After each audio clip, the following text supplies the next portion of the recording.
vamos al tiro porque este igual es un poco más larga, vamos a tratar de no hacerla tan pesadita. Ya vamos a ver entonces la neurofisiología sensorial, perceptual, sistema somatosensorial, neurobiología de dolor, sistema visual y propriocepción e interocepción. ¿Ya? Entonces, partiendo con el primer tema que es neurofisiología sensorial, como conceptos básicos, nosotros, el profe les debe haber hablado que nosotros como al momento de desarrollarnos como ser humano, el proceso de desarrollar la cognición y todo, nosotros nacemos como con el cerebro en blanco o tabula rasa que se llama, que en el fondo habla un poco de que, claro, nosotros nacemos en blanco y en el fondo las cosas que vamos experimentando, las vivencias que vamos viviendo, cómo nos van educando, todo eso nos va formando en el fondo la persona que vamos a ser nosotros el día de mañana. Entonces se habla del humano como un ser autopoético, es decir, que se va desarrollando sobre sí mismo. ¿Ya? En cuanto a lo sensorial, vamos a hacer súper corto, si voy muy rápido me dicen, ¿ya?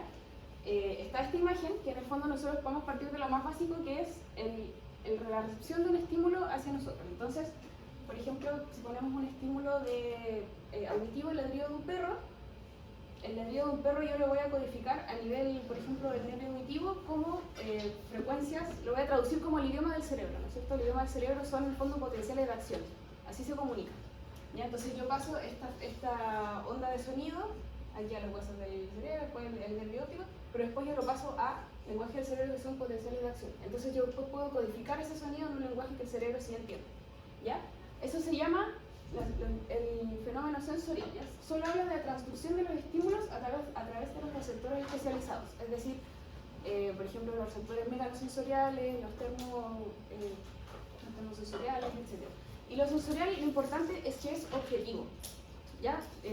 Hasta aquí, solo la esfera naranja es objetivo, es como el ladrido del perro que yo codifiqué, no sé, el tacto que tuve en la mano, la sensación de frío, la sensación de caliente, hasta acá.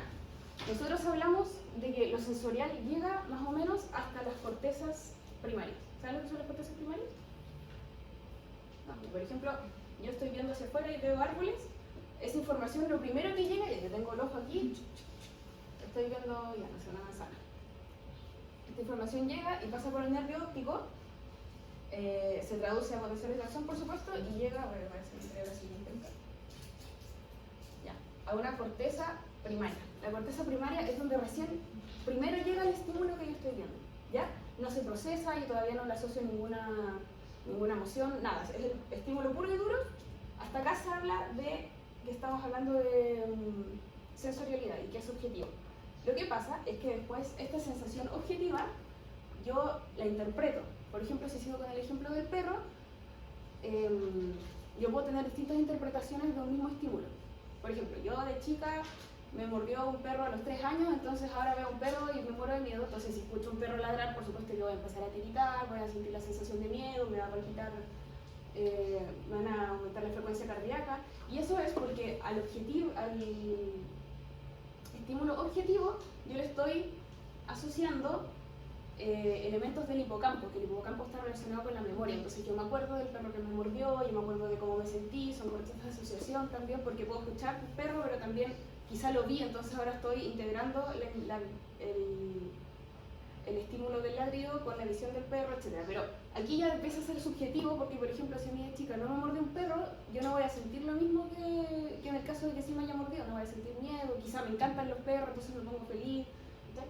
Entonces ya, esto ya es mucho más personal y el concepto engloba todo esto y es mucho más complejo porque ya estamos hablando de cortezas más hacia superior, más complejas, depende del contexto, depende de la experiencia. Por ejemplo, no sé, no es lo mismo escuchar el ladrido de un perro en mi casa que escuchar el ladrido de un perro en la calle oscuro, ¿cachai? Es como, involucra muchas más cosas, ¿ya? En el fondo vamos así como escalando en complejidad del estímulo. ¿Y cómo es que nosotros procesamos estos estímulos? Yo tengo el estímulo, por ejemplo, veo la mariposa. La mariposa, en el fondo, todo lo visual me llega a los ojos a través de ondas de luz, ¿no es cierto? Entonces, ya, mi ojo capta las ondas de luz que yo interpreto como una mariposa, y eso es una transducción. Yo paso las ondas de luz a potenciales de acción. Eso es la transducción del estímulo. ¿Ya? Luego llega la sensación, que la sensación es objetiva, es solo la mariposa, Y después viene la percepción, porque yo después de recibir la imagen de la mariposa objetivo digo, oh, me encantan las mariposas, oh, me dan las mariposas.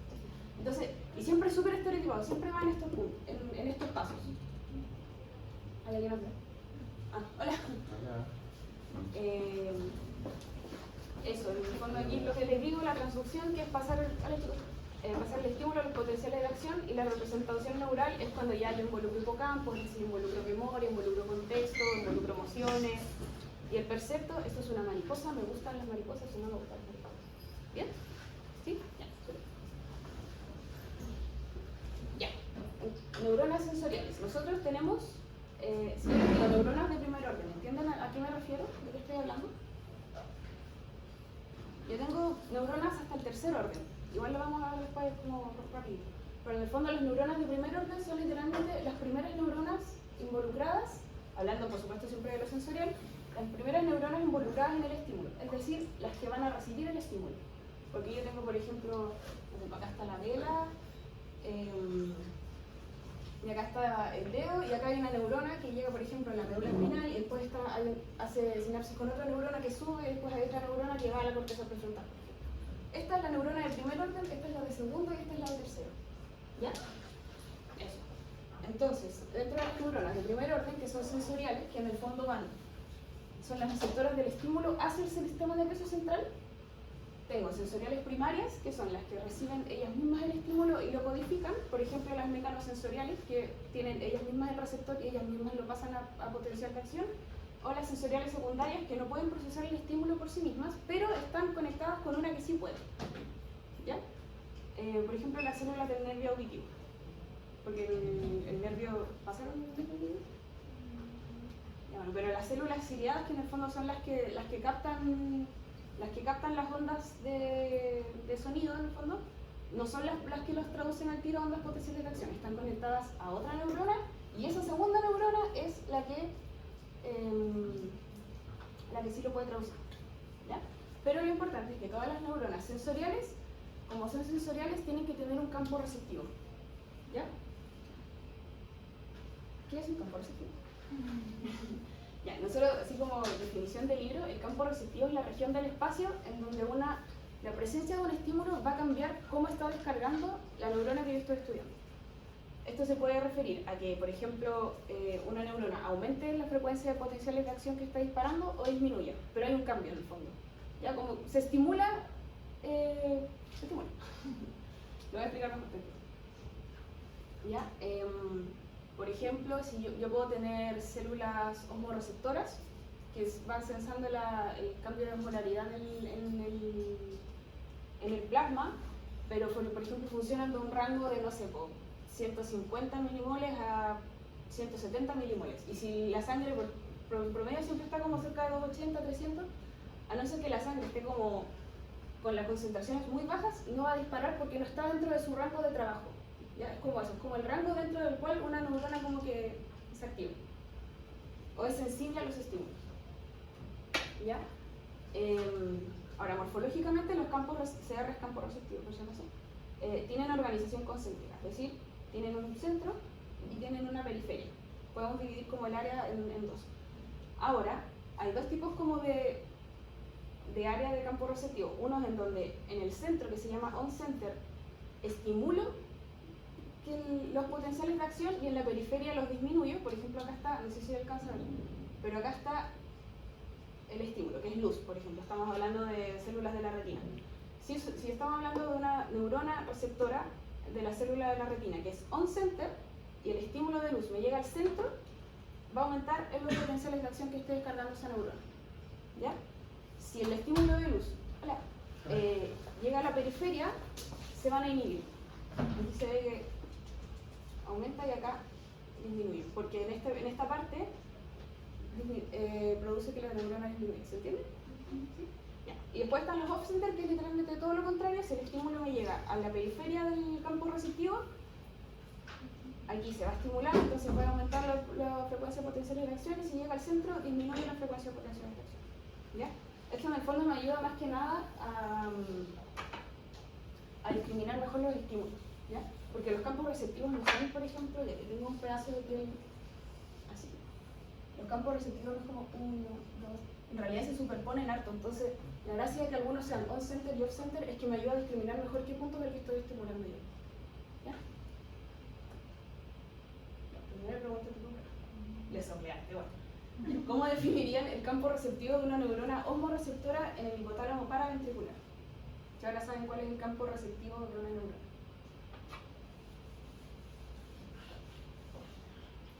Tiene ideas, no tienen que tirar la piedra.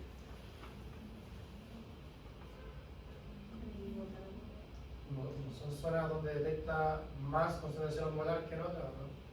Como... Sí, va por ahí, pero claro, primero partamos. ¿Cuál es la definición de campo receptivo? Sitios donde puede estimular o inhibir la actividad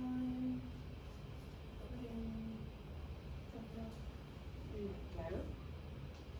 En el fondo, sí. de la neurona.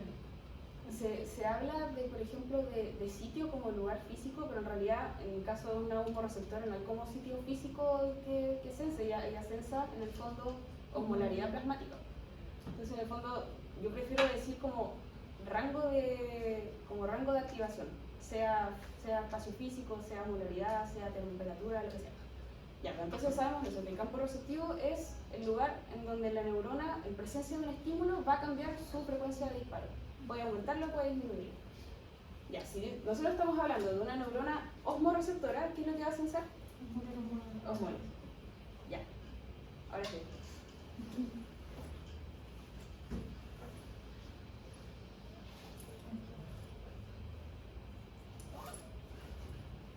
Ustedes están en el laboratorio, piénsenlo así, como cuando explicamos el gráfico ese de la glucosa con el cloranfenicol, para la prueba pasada, que yo les dije, aprendan a escribir el experimento, ya, esto es lo mismo, están en el laboratorio, ¿cómo quieren saber en qué rango trabaja la neurona osmoreceptora?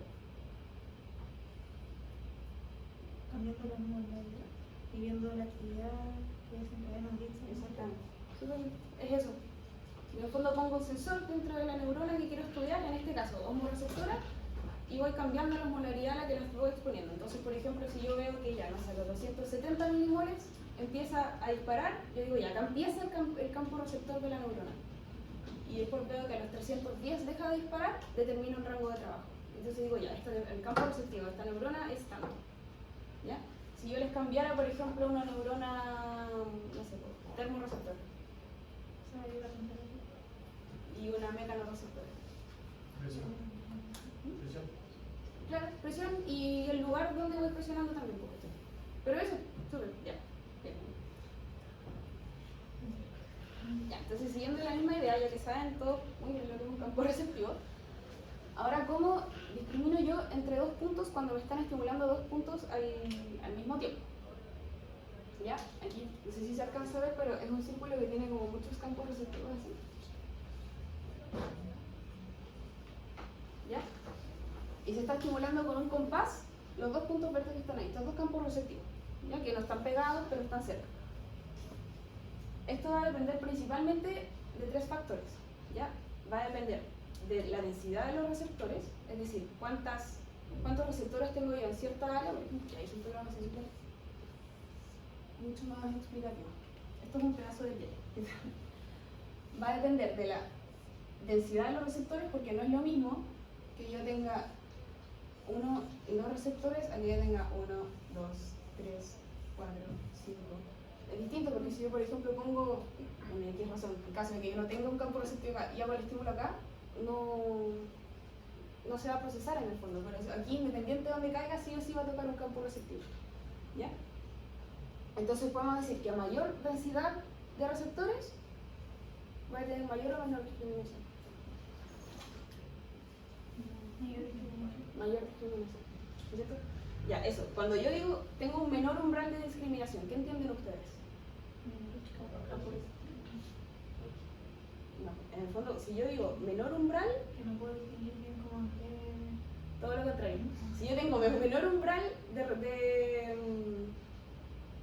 de discriminación, significa que yo con menos distingo más. Lo siento. lo pego perdido.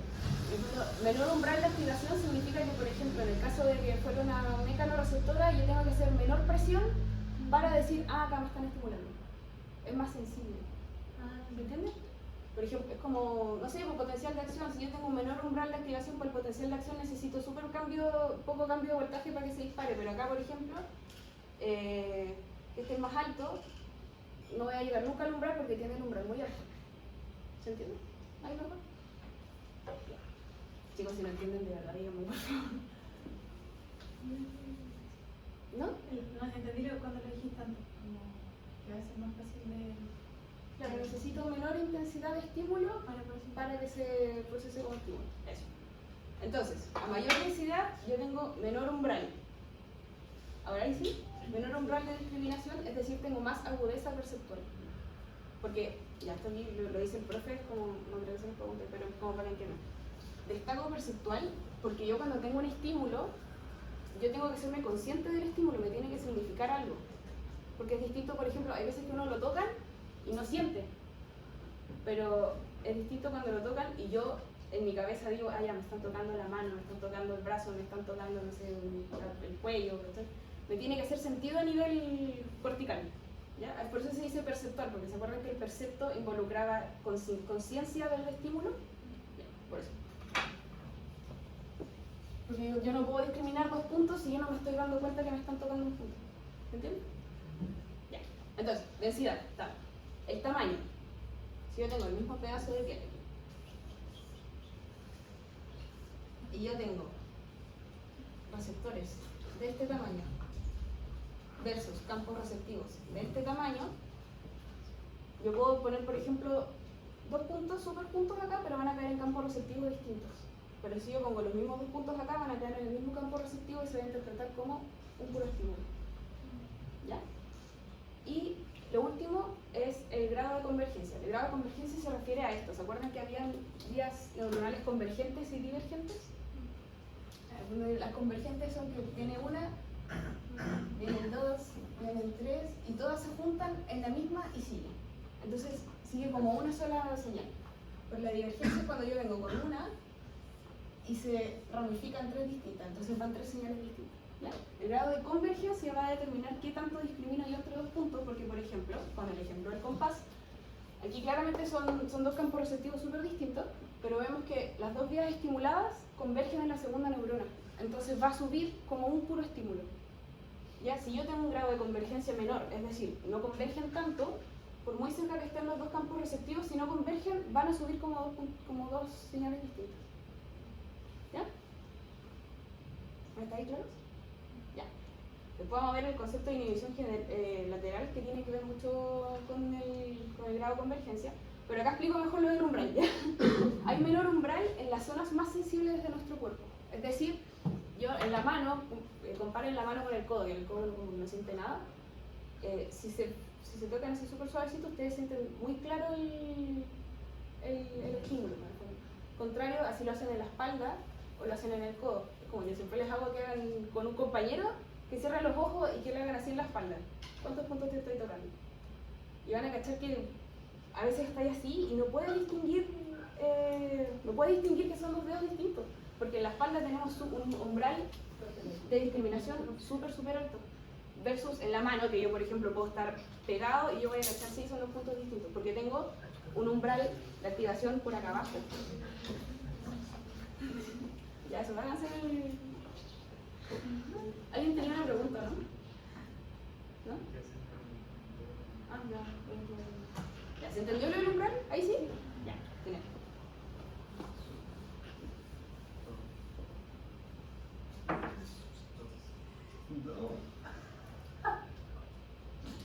Yo creo que el año pasado se pasa al frente. Ya, entonces, inhibición lateral. ¿Se acuerdan del on-center y el off-center de los campos receptivos? Ya, para esto sirve.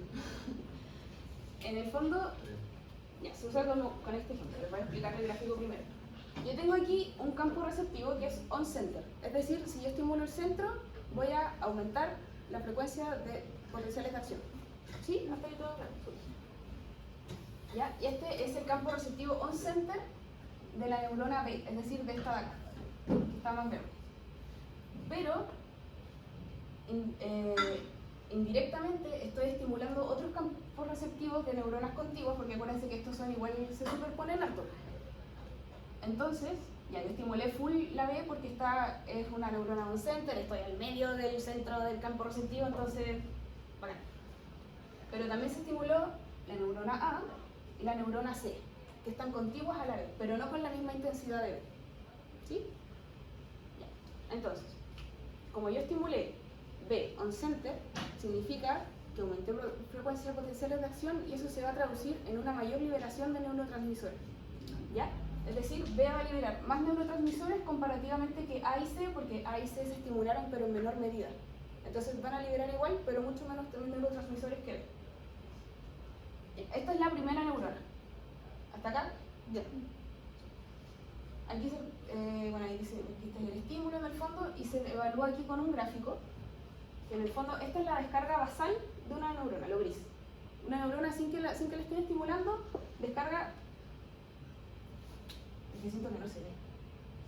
Descarga allí. Esta es la frecuencia de potencial de acción. Como B se estimuló on center, está por acá arriba la frecuencia, y A y C están por ahí. ¿Ya?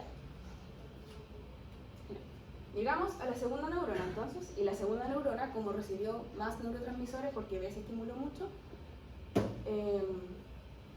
va a seguir en el fondo transmitiendo con la misma intensidad, y estas segundas neuronas de A y C, que igual están estimuladas pero en menor nivel, van a ser inhibidas por la segunda neurona de B, porque la segunda neurona de B, la segunda neurona de B, tira dos colaterales que son inhibitorias hacia las neuronas que están no estimuladas como on center. ¿Se entiende? Entonces, ¿qué es lo que sucede en la tercera neurona? Es que estas ya dejan de disparar porque se inhibieron las segundas. Entonces sube un puro estímulo, solo sube B. ¿Ya? Y eso lo podemos ver después en el gráfico, que a ver, esta era la descarga basal de una neurona sin por ejemplo, estas grises están descargando a esta frecuencia, ¿ya? Porque no las tocamos, están basales. Pero después como del silenciamiento que ocurre en la segunda neurona, fíjense que A y C disparan incluso menos que una neurona en reposo. Entonces se silencia y en el fondo como que se aclara un poco el estímulo que yo estoy llevando a través de B, porque en el fondo lo que esto nos ayuda es un poco como a disminuir el ruido de estímulos, porque nosotros ya lo hacemos como con el ejemplo del compás o de la agujita y como puntual, pero nosotros estamos todo el rato sintiendo estímulos. Nosotros ahora estamos como con la ropa, nos frotamos las manos, los brazos. Entonces imagínense, llegaran todas esas señales a nivel cortical. Nos volvemos locos, ¿cachai? Entonces tiene que haber alguna manera, en el fondo, como limpiar esas señales y poder discriminarlas mejor, por el fondo. Y es así. Yo silencio las neuronas que no están estimuladas como on center, para que llegue como una señal más clara y yo pueda discriminar mejor el estímulo. ¿Sí? Ya. Entonces acuérdense, el grado, volviendo para atrás, el grado de convergencia y el grado de inhibición lateral que yo tenga van a ser también determinantes del estímulo que yo envíe hacia arriba. ¿Ya? Eso. Siguiente pregunta. Entonces, ¿de qué depende el nivel de discriminación perceptual del estímulo mecánico en la piel?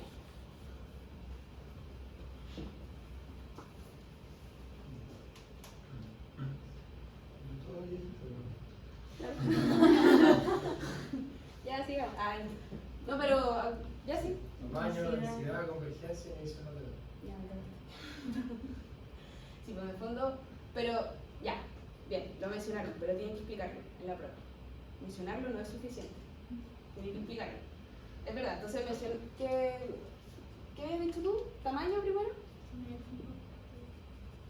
Ya, ¿cómo explican el tamaño? Mientras menor tamaño haya menor umbral. Menor umbral. Mayor discriminación. A menor tamaño, mayor discriminación. ¿Por qué? ¿Por qué? Porque abarco un área menor y soy capaz de ver cómo cambia como en la superficie del estímulo, más que si fuera un área mayor. Claro. No puedo percibir más en menos unidades de área que si fuera menor. Exacto. Entonces, a menor tamaño de los campos receptivos, porque tienen que decir tamaño de qué, a menor tamaño de los campos receptivos, mayor discriminación voy a tener. ¿Ya? Hagan en el dibujo de la prueba, hagan este circulito, ayudan. Entonces, a menor tamaño,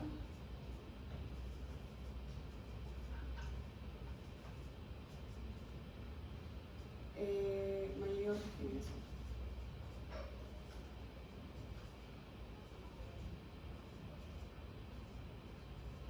Ya. Súper. Siguiente. ¿Qué punto? ¿Qué pregunta? Densidad. ¿Cómo explican la densidad?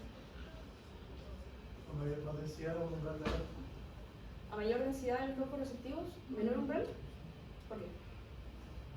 Porque por lo mismo puedo captar aún más estímulos que la misma umbral. Entonces, ¿qué? ¿Entendieron todos densidad? Mayor densidad.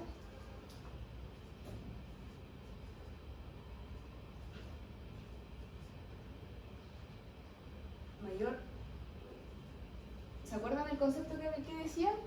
No era discriminación, ¿qué decía? No.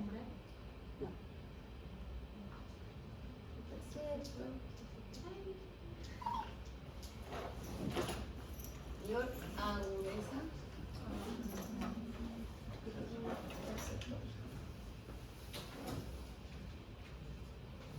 ¿Ya? Igual pueden decir mayor discriminación, pero en el fondo si quieren que es como regla, digan.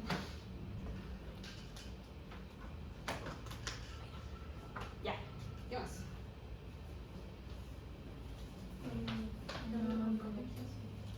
Grado de convergencia.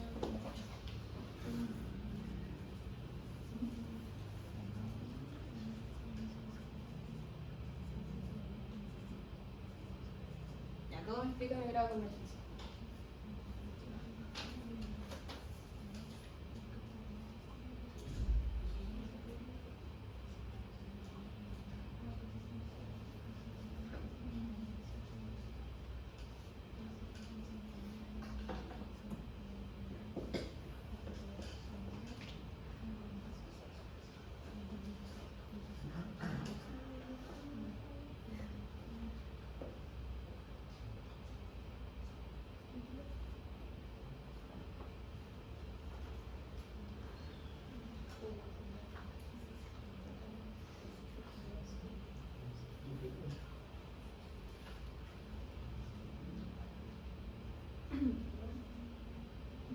¿Pero qué se acuerdan del grado de convergencia? Pues vamos a conversar. Para ver si se procesa en una vía o en dos vías separadas. Sí, claro, pero ahora como respuesta de prueba. No, es que está bien, si lo dijo, sí, es verdad, pero en el fondo uno no puede escribir eso en la prueba tampoco. Porque todos los estímulos como que convergen en una sola línea. Claro, en el fondo a mayor. ¿Y aquí pasa si yo tengo mayor grado de convergencia? Tengo menor percepción. Menor discriminación. Porque yo voy a percibir igual el estímulo, ¿cachai? Pero voy a discriminar peor. En el fondo. Ya, entonces sabemos que a mayor grado de convergencia significa que todas las vías se van a unir y van a subir como un solo estímulo, por ejemplo, siguiendo el ejemplo. Mayor grado de convergencia. Voy a ponerle GC, por si acaso me va. Mayor grado de convergencia. Menor umbral de discriminación.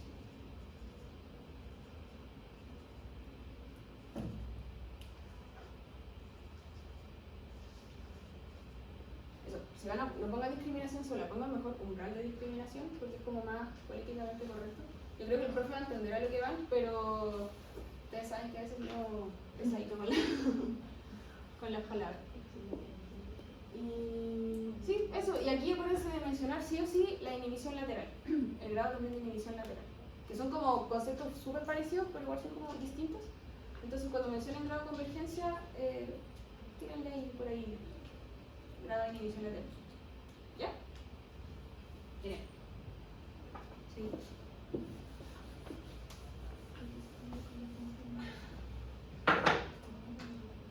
Ya. Ahora, neurobiología del dolor. Ya, la nocicepción en el fondo es, en palabras simples, la percepción del daño o de Sí, del daño que pueden tener las células nociceptivas. En el fondo, las células nociceptivas son las células que, si las termorreceptoras regulan, o sea, sienten temperatura, las mecánicas presión, las nociceptivas miden daño, en el fondo. Y se puede interpretar como dolor también. ¿Ya? Son receptores específicos, el dolor igual es multidimensional, no es tanto como por ejemplo la sensación mecánica, porque igual hay factores emocionales, contextuales que pueden influir mucho en la modulación del dolor. Pero hablando ya así como anatómicamente, los nociceptores nosotros tenemos principalmente dos fibras distintas, que son las fibras A delta, estas son las A delta nociceptores, porque después vamos a ver otras que son las A beta, que no son nociceptores. ¿Ya? Las A delta que son mielinizadas, o sea, van a transmitir el impulso muy rápido, y ahí las tenemos que son las térmicas, que pueden ser las que regulan, o sea, las que sensan calor y las que sensan frío, que son dos distintas, y las mecánicas. Y las fibras C, que son amielínicas, lo que quiere decir que van a transmitir el impulso mucho más lento que las fibras A delta, ¿ya? Y esto tiene sentido después en la modulación bifásica del dolor, pero las fibras C además son nociceptores polimodales. Es decir, no sé, por ejemplo las A delta yo las puedo distinguir un poco entre las que son térmicas y mecánicas, pero acá cualquier estímulo la estimula en el fondo, valga la redundancia. ¿Ya? Entonces, ¿qué importa esto para el patrón bifásico del dolor? No sé si alguna vez se han pegado en el dedo chico. ¿No empiezan alguna esquina? Ya. Les pasó que sintieron como un pinchazo o cualquier cosa que les haya pasado, pero un pinchazo y después como que les duele mucho rato, pero ya no es la sensación de pinchazo, es como un dolor distinto, como más sordo, más difuso. Ya. Eso es por estas vías. Porque nosotros en el dolor, pongamos la misma idea del dedo meñique en la esquina, el pinchazo que yo siento al inicio es el dolor que o es el estímulo en el fondo que llevan las fibras A delta, porque son mielinizadas, porque son rápidas, el impulso es rápido, es intenso, y después viene este dolor sordo que dura 2 horas, que uno se pasa y como que palpita, pero uno ya no le duele como el dedo chico, le duele como toda la pata. Y eso es porque ahora este estímulo lo está llevando la fibra C, que es más lenta, es menos específica, entonces el dolor se procesa distinto a nivel cortico. ¿Ya? Entonces este se le llama el primer dolor, que es el rápido, el pulsante, el que es como muy agudo, y después el segundo dolor, que es un dolor sordo y difuso que se describe. ¿Ya? Entonces aquí hacen en el fondo como, para ejemplificar un poco más, se inhibió la fibra A delta y se vio que el dolor quedaba solo la curva del dolor difuso y del dolor sordo, porque solo quedó disparando C, y aquí todo lo contrario, pues se inhibió C y quedó disparando solo la A delta y solo se sintió el pinchazo inicial. ¿Ya? Entonces, ahí está explicado más bonito si quieren leerlo después, pero básicamente es eso. ¿Ya?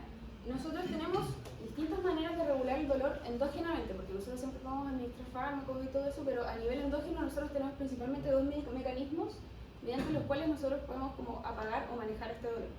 ¿Ya? El primero es a nivel espinal. ¿En qué sentido? Es que, por ejemplo, ya no sé, si yo me pasan un brazo, me quiebro un dedo, me duele un dedo en el brazo, esto se va a procesar solo a nivel espinal, no sube a nivel cortical. O sea, eventualmente yo voy a sentir el dolor, no voy a ser consciente del dolor y todo, pero este mecanismo ocurre en la médula. ¿Ya? Eso es importante que sepan, en la médula espinal. Entonces, para este mecanismo hay dos fibras principales. Acá está la fibra A beta que yo les decía, que no es nociceptiva, es mecanosensible. ¿Ya? Eso es lo primero que tienen que acordarse de sí, mecanosensible. Y después tengo la fibra C, que como habíamos dicho es, ¿cómo se llama? Nociceptora. Es decir, procesa, o sea, no procesa, pero acarrea información relacionada al dolor. ¿Ya? En una situación normal, no como que todavía no duele el dedo. A beta, en el fondo, yo estimulo la fibra beta, que es mecanosensible, entonces, por ejemplo, con la presión en la mano, estimulo a beta, y viene a secar. Entonces, ingresa a la médula espinal, y aquí tenemos una interneurona, y esta es la segunda neurona, le voy a poner un 2, porque esta es la segunda neurona que en el fondo es la que después sube hacia tronco, ese proceso. Entonces, estas son las primeras neuronas de las vías. Ya, entonces, yo estimulo a beta tocando la palma de la mano. Si se pierden me dicen, porque puede ser un poco confuso. La estimulo y eventualmente a beta llega a la segunda neurona para subir el estímulo de que, por ejemplo, me están haciendo cariño en la mano. ¿Ya? Pero lo que pasa es que, claro, viene el impulso, viene el impulso, viene el impulso y sigue rápido. Entonces, este impulso pasa muy rápido a la segunda neurona y sube la sensación de que me están tocando, ¿no es cierto? Pero lo que pasa es que antes de llegar a la segunda neurona, a beta emitió una colateral hacia una interneurona que estimula esta interneurona. ¿Ya? Y esta interneurona es de carácter naturalmente inhibitorio. Entonces, pensemos, si yo estimulo una interneurona inhibitoria, ¿qué va a pasar con esta? La inhibe. Entonces, viene el estímulo, ¿no es cierto? Ya viajó porque esto es mucho más rápido que esta vía que tiene que liberar neurotransmisores, se tiene que estimular la interneurona tiene que inhibir. Entonces, sube primero el estímulo por la segunda neurona y después viene este, porque es más lento. Y como este es inhibitorio para la segunda neurona, yo saco el dedo y dejo de sentir. Por eso yo no quedo con la sensación de que me están tocando cuando estoy estimulando las fibras a beta. Y se termina cuando saco el estímulo nomás, porque viajó primero el estímulo que me están tocando, pero el tiro lo inhibo, porque el tiro llega hasta este otro camino con la señal. ¿Ya? ¿Bien? ¿Hasta ahí? Eso es en situación normal. ¿Ya? Y por otro lado, yo tengo la fibra C, que dijimos que acarrea el dolor, este dolor más sordo, más difuso, que es cuando, por ejemplo, yo me pego, y ahora sí me pegué con el dedo, y viene el estímulo, la misma idea. Es más rápido esta vía que la vía de pasar por la interneurona, porque tengo que esperar a los neurotransmisores y todo eso. Entonces, sube la sensación de dolor, pero lo que pasa es que la colateral que emite C es inhibitoria. Está estimulada la interneurona, esta inhibe la interneurona. Y si yo inhibo una neurona, interneurona inhibitoria, ¿qué va a pasar? Claro, levanto la inhibición sobre la segunda neurona, ¿no es cierto? Entonces, dispara. Y por eso yo siento el dolor permanente a lo largo del tiempo. Porque no hay nada que le inhiba, porque el C está todo el rato disparando, está todo el rato inhibiendo la inhibición. Entonces no hay nada que le diga a la segunda neurona, hey. ¿Se entiende? Ya. Si tenemos eso claro, entonces podemos responder la siguiente pregunta.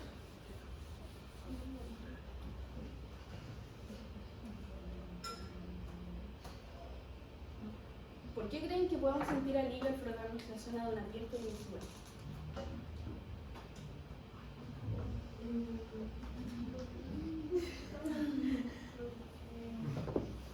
Porque estaría colando la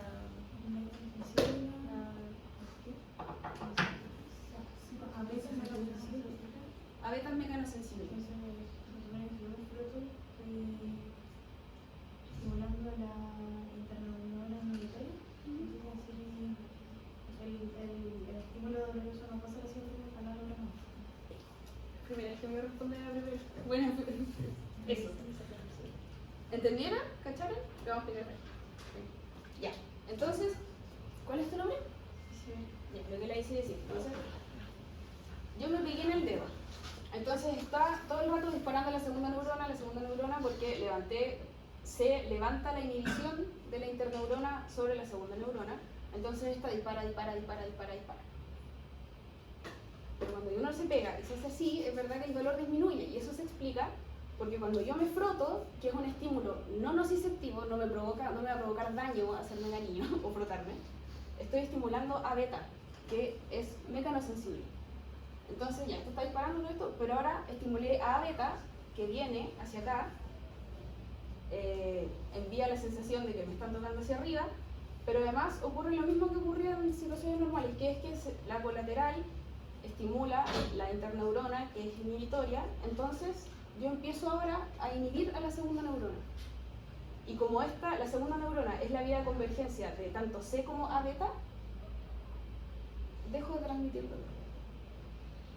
¿Se entiende? Porque ahora, como estimulé a beta, estimulé la inhibición sobre la segunda neurona, que estaba transmitiendo el dolor sordo, permanente al tiempo, que lo explora la fibra C, o sea, la fibra C. Pero ahora la inhibí, pues entonces ya no sigo transmitiendo dolor. ¿Se entiende?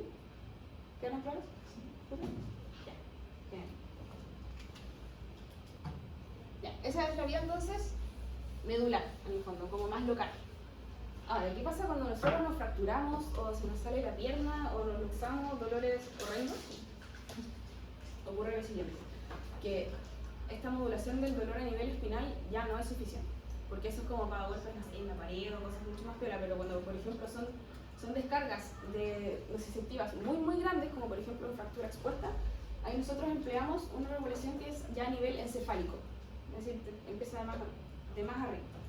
Entonces, ¿qué es lo que ocurre? Es que a nivel encefálico, en el cerebro por supuesto, nosotros tenemos la sustancia gris periacueductal. ¿La han escuchado alguna vez?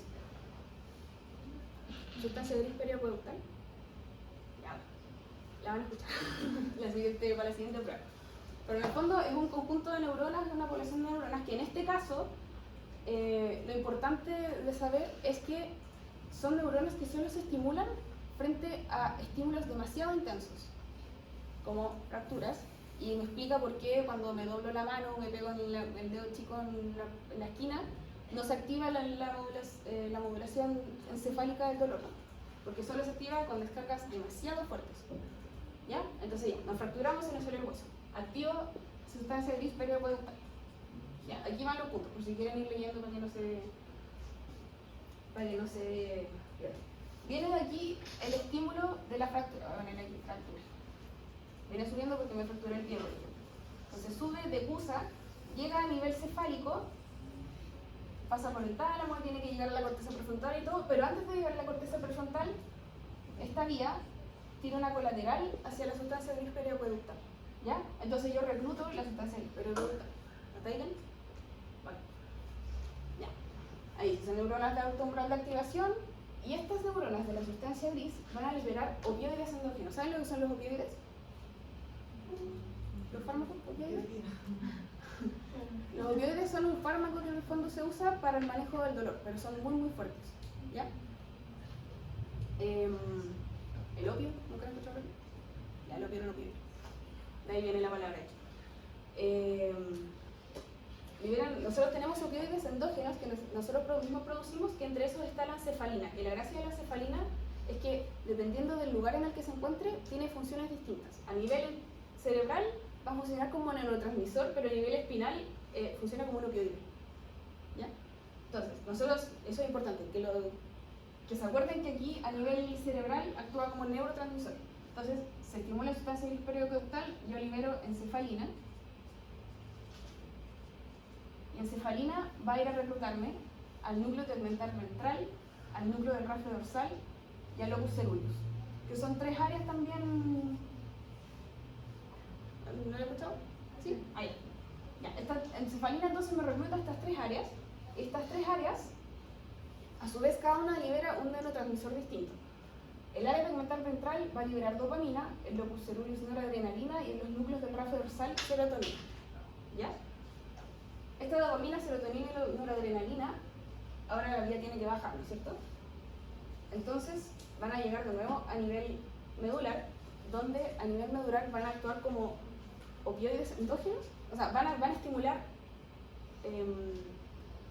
interneuronas, pero no las mismas interneuronas que vimos hace un rato, son otras. Pero la gracia es que cuando estimulan estas interneuronas, esas interneuronas liberan encefalina y dinorfina. Y nosotros dijimos que a nivel medular, ¿cómo actúa la encefalina? Como un opioide. ¿Y para qué dijimos que servían los opioides? Para el manejo del dolor. Entonces, yo produzco mis fármacos, ¿no lo encuentran? Literalmente estoy produciendo yo las sustancias que me ayudan a manejar el dolor. Pero aquí la diferencia es que viene como desde arriba la señal para abajo. Porque eventualmente vuelve a la médula. Pero todo esto ocurre a nivel encefálico y vuelve a bajar. Lo otro solo se queda acá. ¿Sí? Ya, porque no se confunde, porque puedes...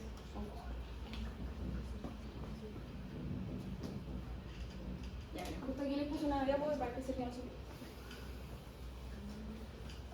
Los opioides, yo les había dicho que ya tenemos opioides endógenos como la encefalina, la dinorfina, pero también podemos consumir opioides que son la morfina, el fentanilo, todas esas cosas que te dejan como medio planchado, más o menos. Y se usan para manejo del dolor súper intenso, en urgencias los usan mucho, porque realmente te planchan al paciente no siente nada. ¿Ya? Y funcionan a nivel medular, hiperpolarizando tanto la neurona pre como la postsináptica. Entonces, ¿qué significa esto? Si hiperpolarizo la neurona pre y la postsináptica, significa que a nivel de la presináptica, si yo la hiperpolarizo, no me entra calcio, y si no me entra calcio yo no puedo liberar cosas, entonces yo no libero el neurotransmisor, no se propaga la señal, y a nivel de la postsináptica, la voy a alejar del umbral de disparo, entonces tampoco va a poder propagar la señal. Entonces, en el fondo es como un doble bloqueo. ¿Cachai? Tengo ya la presináptica, la presináptica, la postsináptica, esta la hiperpolarizo, entonces no me entra calcio, no puedo liberar neurotransmisores, no sigue la señal, y a la vez en esta la hiperpolarizo y la alejo del umbral de disparo. Entonces, si en el caso puntual, eventual, de que esta sí libere los neurotransmisores, esta tampoco va a responder. ¿Entendés? Me aseguro como por dos vías distintas de que el impulso no se propague. Eso es más eficaz en disminuir el dolor. Y esto como a modo de recuerdo, no va a entrar como tal en la prueba, pero cuando uno habla de la vía somatosensorial, la ascendente sobre todo, no es que sean distintas vías, no es que sea, por ejemplo, porque uno para estudiarlo como que las va separando, por ejemplo, no sé, la primera neurona con la segunda neurona, después hasta acá, hasta tronco, después de tronco a corteza, ¿no es cierto? Pero en el fondo es la misma neurona, es la misma vía. ¿Ya? No es como que sean partes de un puzzle, es como el mismo camino en el fondo, lo que pasa es que tiene como peajes. Y esto me explica, por ejemplo, que cuando yo me pegue o tengo un dolor muy fuerte, como va subiendo el estímulo de a poquito, voy estimulando estructuras a medida que voy subiendo. Entonces, por ejemplo, llego al tronco y yo ya tengo la taquicardia refleja antes de hacerme consciente del dolor o de dónde me pegué. No sé si les ha pasado. Es como que se pegan y ya tienen el corazón a mil cuando dicen, oh, me pegué, ¿en dónde me pegué? Ya, me pegué en la mano. Y es porque pasé por núcleos del tronco antes de llegar a corteza. ¿Ya? Como eso. Ahí dice, las respuestas se efectúan antes de que nos hagamos conscientes del dolor. Bueno, y esto es cultura general no. Pero el dolor crónico se explica porque cuando yo tengo la fibra C disparando todo el rato, por ejemplo en las enfermedades crónicas, en la fibromialgia, que todo el rato están disparando porque todo el rato estoy sintiendo dolor, ahora en materia de la clase, o sea, de la prueba pasada, genero plasticidad neuronal, porque en el fondo estoy estimulando todo el rato la misma vía, y si estimulo todo el rato la misma vía, espinogénesis, consolido vía, y se consolida la vía del dolor. Y nunca voy a dejar de sentir dolor. Entonces cuando a los pacientes le dicen dolor, doctor, yo soy paciente crónico, todo el día me duele, realmente créanles porque tiene sustento neurobiológico la sensación constante del dolor. Bien. Eso. Esta la vimos y... Hola chiquillos. Ya, bueno, antes de entrar a explicar, quiero ver si, bueno, de qué se acuerdan. Vamos a hablar ahora de la vía visual. Primero que nada, ¿alguien se atreve a esquematizar y explicar la vía visual? Por una vez sí. Dos. ¿No? Ya, entonces hagamos una lluvia de ideas. ¿Qué se acuerdan de la vía visual? Conceptos o estructuras. ¿Ah? Con el bastón.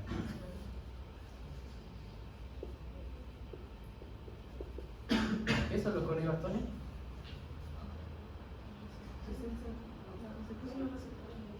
¿Receptores? ¿Ya? Ya, son receptores. Bien. ¿Se acuerdan de algo? ¿Dónde están esos receptores? ¿En la retina? ¿En la retina? Ya, bien. Están en la retina. Entonces, estos están en la retina, ¿cierto? ¿De qué otra cosa se acuerdan?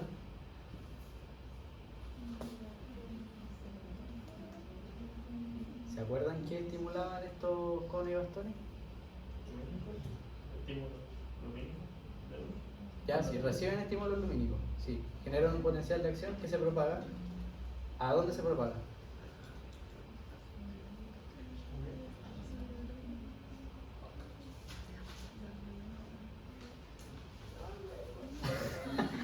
no importa, vamos a explicarlo entonces. Ya, entonces. Como bien dijeron ustedes, los conos y los bastones son receptores, pero son específicamente fotorreceptores porque reciben luz. Entonces, los conos y los bastones están en la retina. Bueno, no sé si es que el profe les esquematizó como el ojo y como dónde están específicamente los conos y los bastones. ¿Sí? ¿Ah? Ah, ya. Entonces, aquí estaría el ojo, ¿cierto? Llega la luz desde acá, aquí está la fobia y acá están los conos y bastones. Los conos en general están más concentrados en donde está la fobia y los bastones hacia la parte más como externa. Esto pasa porque los conos más que nada están relacionados con la visión en colores y la alta resolución, perdón. O sea, en el fondo con los conos que vemos en HD. Y por eso está más concentrado en la fobia, porque aquí llega directo la luz. Y los bastones, bueno, están relacionados a la visión en condiciones de baja luz y son responsables de ver en la periferia, por eso están concentrados hacia la periferia. Entonces, ¿qué van a hacer estos conos y bastones? Cuando reciben los estímulos, bueno, lo vamos a explicar después, pero en el fondo estos conos y bastones son inhibitorios e inhiben estas neuronas que se llaman células bipolares. Como van a dejar de inhibirla, estas células bipolares van a comenzar a estimular a estas otras neuronas, que son las células ganglionares. Y estas células ganglionares van a formar el nervio óptico, que luego va a ir a la corteza sensorial primaria. Bueno, además también tenemos estas otras dos tipos de células que son responsables de la inhibición lateral que ocurre en la retina, que son las células horizontales y la macrina. Las células horizontales van a estar en esta zona, van a estar generando inhibición lateral en esta zona. Entonces es bastante similar a lo que explicó la Trini, pero en el fondo esto es regulado por células y no solo por fibras de las mismas neuronas. Las células macrinas, por su parte, van a estar ubicadas en esta zona, entonces van a regular el paso de los estímulos desde las células bipolares a las ganglionares. Bueno, las células horizontales van a estar encargadas de ajustar la precisión de los bordes y la inhibición de los conos vecinos. Entonces, por ejemplo, si tenemos aquí un cono, aquí tenemos otro cono y aquí otro cono, que van a estar estimulando a las células bipolares,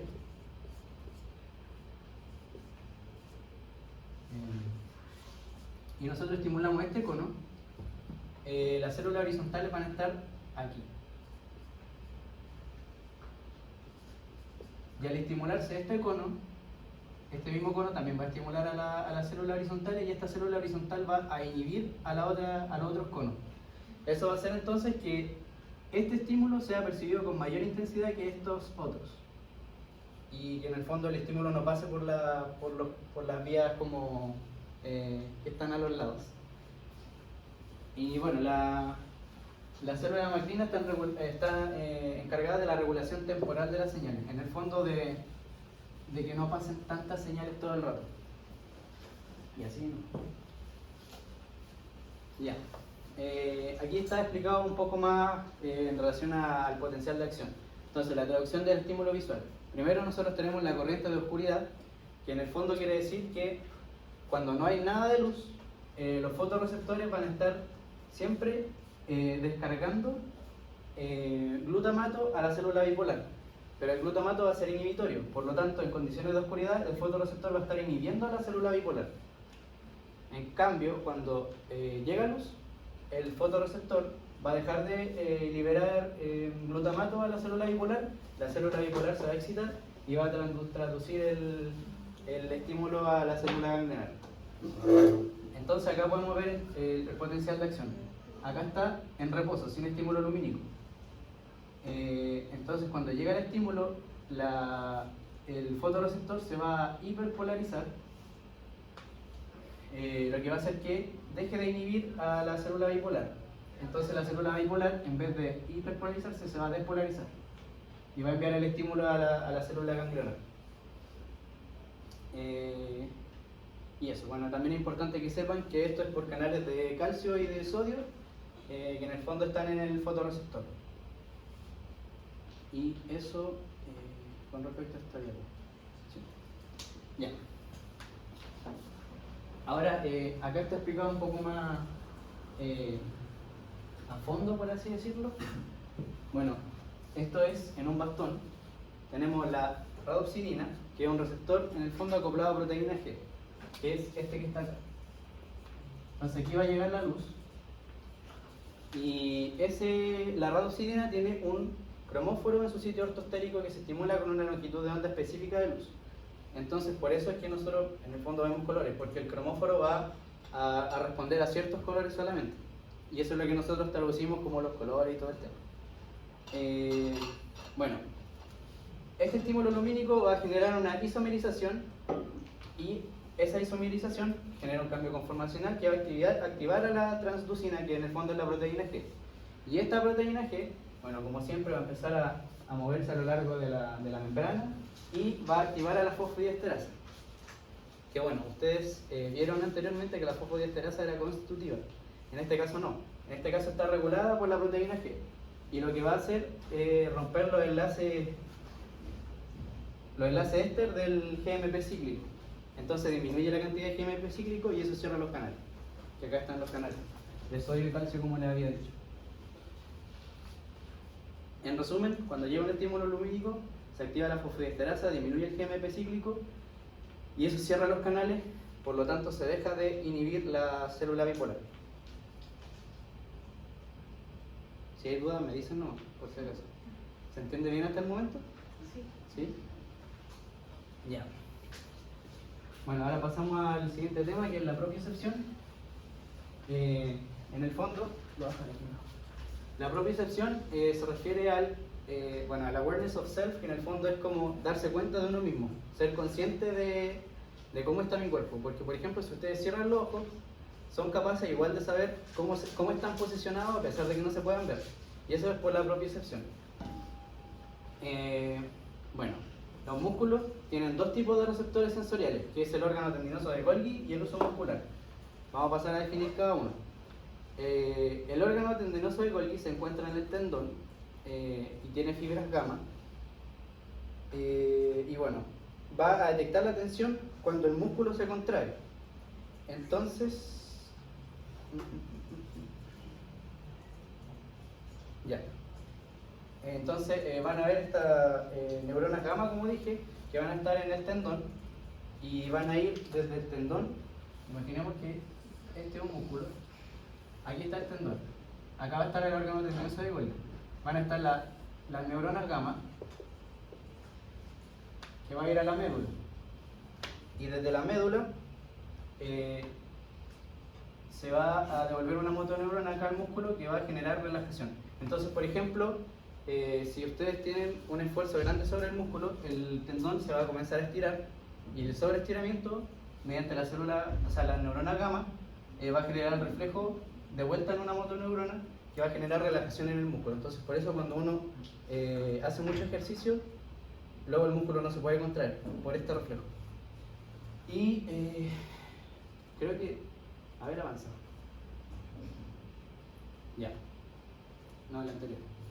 Ya, respecto al uso muscular, son fibras musculares especializadas que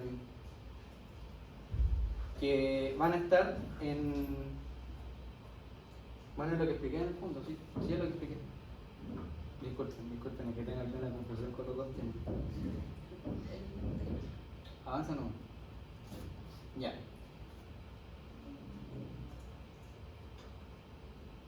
No, vuelve. Ya, ahora sí. Ya, y el uso no es lo que expliqué fue el órgano tendinoso. ¿El uso? Estaba mal, sí. En el fondo, el órgano tendinoso de Golgi está en el tendón. En el fondo también va sensando estiramiento. Sí, lo que expliqué acá. Y tiene el... Ya, son como contrarios. El órgano tendinoso, cuando se estira mucho el músculo, manda una señal así como para que se deje de estirar. Y esto es todo...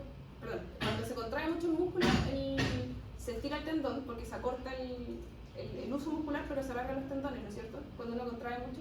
Entonces el órgano tendinoso de Golgi dice, oye, basta. Y induce relajación del músculo para evitar que se rompan los tendones.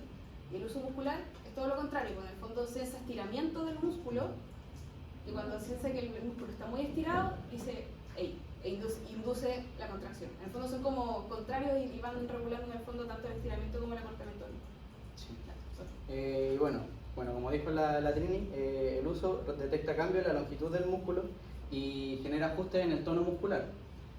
Vamos a tener dos fibras principalmente, las fibras 1A, que son primarias y son respuestas de adaptación rápida, ya que responden al estiramiento en todo su rango, por así decirlo. Mientras que las fibras 2 solo responden al inicio y al fin del estiramiento. Y en el fondo el uso muscular, es lo que tiene más relevancia con respecto a la propiocepción, porque permite saber el grado de estiramiento de los músculos y saber cómo están ubicados, por así decirlo. Y bueno, también tiene que ver con los ajustes posturales. Y eso. Bueno, también tenemos el reflejo de contracción, que al estirarse excesivamente el músculo, bueno, es receptado por estas fibras que les dije yo, que la 1A y la 2, y mediante una interneurona el músculo se va a relajar.